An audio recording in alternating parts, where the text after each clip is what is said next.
വിദേശകാര്യ വിദഗ്ധൻ PJ. Vincent നമുക്കൊപ്പം ടെലിഫോൺ ലൈനിൽ ചേരുന്നുണ്ട്. ശ്രീ പി.ജെ. വിൻസെന്റ്, തത്സമയം സംരക്ഷണം ചെയ്തുകൊണ്ടിരിക്കുന്ന ഇറാൻ ദേശീയ TV ആസ്ഥാനത്തേക്കാണ് ഈ ആക്രമണം ഉണ്ടായിരിക്കുന്നത്. അതായത് ഇസ്രായേൽ കടുപ്പിക്കുന്നു, എന്തും ചെയ്യാൻ മടിക്കാത്ത അവസ്ഥയിലേക്ക് എത്തുന്നു എന്ന് മനസ്സിലാകുന്നു. ഒരു മുന്നറിയിപ്പ് നൽകുന്നു. മുന്നറിയിപ്പിന് പിന്നാലെ തന്നെ ഈ ആക്രമണം ഉണ്ടാവുകയാണ്. അതായത് ഒരു സമ്പൂർണ്ണ യുദ്ധത്തിലേക്ക് കാര്യങ്ങൾ കടക്കുന്നു എന്ന് വേണം മനസ്സിലാക്കാൻ. തീർച്ചയായിട്ടും സമ്പൂർണ്ണ യുദ്ധത്തിന്റെ സ്വഭാവമാണ് ഇപ്പോൾ കൈവരിച്ചിട്ടുള്ളത്. ഇസ്രായേലിന്റെ തന്ത്രപ്രധാനമായിട്ടുള്ള 3 നഗരങ്ങൾ, അവരുടെ ഏറ്റവും പ്രധാനപ്പെട്ട 3 നഗരങ്ങളും ആക്രമിക്കപ്പെട്ടു. അവരുടെ തലസ്ഥാനമായ ടെലവീവ്, അതുപോലെ ഹൈഫ തുറമുഖം, അത് വളരെ പ്രധാനപ്പെട്ട ഒരു തുറമുഖമാണ്, അതുപോലെ ജെറുസലേം.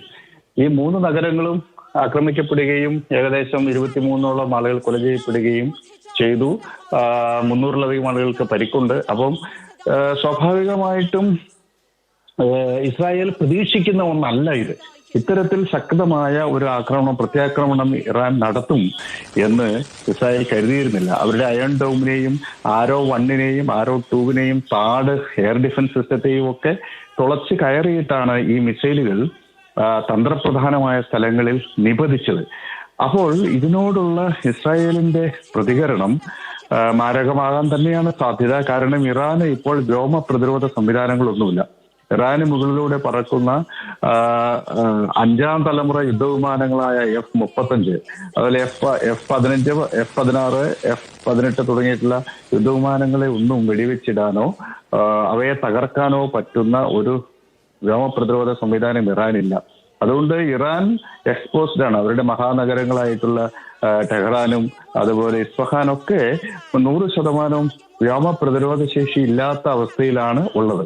അപ്പോൾ സ്വാഭാവികമായിട്ടും ഇസ്രായേൽ കഠിനമായ നിഷ്ഠൂരമായ തിരിച്ചറി നടത്താൻ തീരുമാനിച്ചു കഴിഞ്ഞാൽ സാധ്യമാണ് ഇത്. അതായത് ഒരു മുന്നറിയിപ്പ് നൽകുന്നു, മണിക്കൂറുകൾക്കുള്ളിൽ തന്നെ ആക്രമണം നടത്തുകയും ചെയ്യുന്നു. ഇപ്പോൾ വീണ്ടും ആ ടെലിവിഷൻ ചാനൽ വീണ്ടും പ്രക്ഷേപണം ആരംഭിച്ചിട്ടുണ്ട്, സംരക്ഷണം ആരംഭിക്കുകയും ചെയ്തിട്ടുണ്ട്, വീണ്ടും വെല്ലുവിളിക്കുകയും ചെയ്തിരിക്കുന്നു വാർത്താവതാരക എന്ന് മനസ്സിലാവുകയും ചെയ്യുന്നു. അതായത് അവരവരെ ജോലി ചെയ്തുകൊണ്ടിരിക്കേണ്ടതിലാണ് ഈ ആക്രമണം ഉണ്ടാവുകയും ചെയ്യുന്നത്. ഇറാനെ സംബന്ധിച്ചിടത്തോളം അങ്ങ് സൂചിപ്പിച്ച പോലെ തന്നെ എത്ര ദിവസം, എത്ര മണിക്കൂറുകൾ ഒക്കെ ഇറാൻ ഇനിയും പിടിച്ചു നിൽക്കാനാകും ഇസ്രായേലിന്റെ ഈ ആക്രമണത്തിൽ?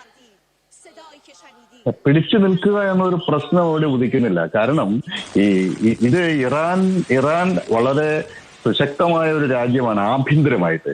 കാരണം അവര് ഇന്റഗ്രേറ്റഡ് ആയിട്ടുള്ള സ്റ്റേറ്റ് ആണ്, വളരെ കൺസോളിഡേറ്റഡ് ആയിട്ടുള്ള ഭരണകൂടമാണ് അവിടെ ഉള്ളത്. എന്ന് വെച്ചാൽ സ്ഥിരതയുള്ള ഒരു ഭരണകൂടമാണ്, ഇസ്ലാമിക ഭരണകൂടമാണ് ഇറാനിലുള്ളത്. കാരണം അതിന് ഏതെങ്കിലും തരത്തിൽ ഒരു തകർച്ച നേരിടണമെങ്കിൽ 6 ലക്ഷത്തോളം വരുന്ന പട്ടാളവും അതുപോലെ ഇസ്ലാമിക് റവല്യൂഷൻ ഗാർഡ് കോർപ്സ് എന്ന് പറയുന്ന ആയത്തുള്ള ഖുമൈനിയുടെ നേരിട്ട് നിയന്ത്രണത്തിലുള്ള വരേണ്യ സൈനിക ദളവും അവിടുത്തെ ഭരണകൂടത്തിനെതിരായിട്ട് തിരിയണം. അപ്പോ അമേരിക്കയും ഇസ്രായേലും ആഗ്രഹിക്കുന്നത് പോലെ ഒരു ഭരണമാറ്റം ഏറെക്കുറെ അസാധ്യമാണ്. ഇനി ഇത്തരം ഒരു സാഹചര്യത്തിൽ ഇറാൻ ആക്രമിക്കപ്പെടുമ്പോൾ സ്വാഭാവികമായിട്ടും ആ രാജ്യത്തിലെ ജനങ്ങളുടെ ദേശീയ ബോധം ഉയരുകയും അവർ ഒറ്റക്കെട്ടായി അണിനിരക്കുകയും ചെയ്യും. അപ്പൊ അതുകൊണ്ട് കുറെ ഭൗതിക നാശനഷ്ടങ്ങൾ ഉണ്ടാക്കാൻ സാധിക്കും. ജനാധിവാസ കേന്ദ്രങ്ങളെ ആക്രമിച്ച് കുറെ ആളുകളെ കൊലപ്പെടുത്താൻ കഴിയുമെന്നല്ലാതെ ആ രാജ്യത്തെ ഇസ്രായേലിന്റെ ഇത്തരത്തിലുള്ള അക്രമങ്ങൾ കൊണ്ട് പരാജയപ്പെടുത്താൻ കഴിയില്ല. പരാജയപ്പെടുത്തണമെങ്കിൽ കരസൈന്യം കയറി ടെറിട്ടറി പിടിക്കണം, അത് അസാധ്യമാണ്. അതുകൊണ്ട് ഇസ്രായേലിന് ചെയ്യാൻ പറ്റുന്നത് അത് ഇറാന്റെ മിസൈൽ ആക്രമണം മൂലം ജെറുസലേമിലും ടെല്ലവീവിലും ഹൈഫ അടക്കമുള്ള നഗരങ്ങളിലും അവരുടെ ജനാധിവാസ കേന്ദ്രങ്ങളിലും എത്ര നാശനഷ്ടമുണ്ടായോ അതിന്റെ ഒരു 100 ഇരട്ടിയോ 1000 ഇരട്ടിയോ ഒരു പക്ഷെ തിരിച്ചടിക്കാൻ സാധിച്ചേക്കാം. അതിനർത്ഥം അവർക്ക് ഏതെങ്കിലും തരത്തിൽ ഇറാനെ ലിക്വിഡേറ്റ് ചെയ്യാൻ, ഇറാനെ ശിഥിലീകരിക്കാൻ കഴിയുമെന്നല്ല, അവരുടെ ഇന്റേണൽ കോഹറൻസ്, ആന്തരികമായ ഐക്യം വളരെ ശക്തമാണ് ആ രാജ്യത്ത്. ഭരണകൂട വിരുദ്ധ വികാരമൊക്കെ ഉണ്ട്, അതൊക്കെ വളരെ പെരിഫറലാണ്. അത് ഇപ്പം ടെഹ്റാൻ വസന്തം എന്നൊക്കെ പറയുന്ന കൂടുതൽ ജനാധിപത്യ അവകാശങ്ങൾക്ക് വേണ്ടി പ്രവർത്തിക്കുന്ന സ്ത്രീ വിമോചന പ്രസ്ഥാനക്കാർക്ക് വളരെ ശക്തമാണ്. അവരെ കൂടുതൽ അവകാശങ്ങൾ വേണമെന്നൊക്കെ ആവശ്യപ്പെടുന്നുണ്ട്. അതൊന്നും പക്ഷെ അവരും അവിടുത്തെ ഭരണകൂടത്തെ അട്ടിമറിക്കണം എന്നൊന്നും അല്ല അവരുടെ ഡിമാൻഡ്. അപ്പോൾ ഭരണവിരുദ്ധ വികാരം, ഭരണവിരുദ്ധ സംഘങ്ങളും സജീവമായ ഒരു രാജ്യമല്ല ഇറാൻ.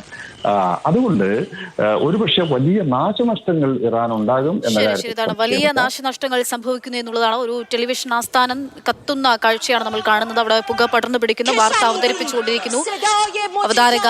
അതിനിടയിലാണ് ഈ സ്ഫോടനം ഉണ്ടാകുന്നത്.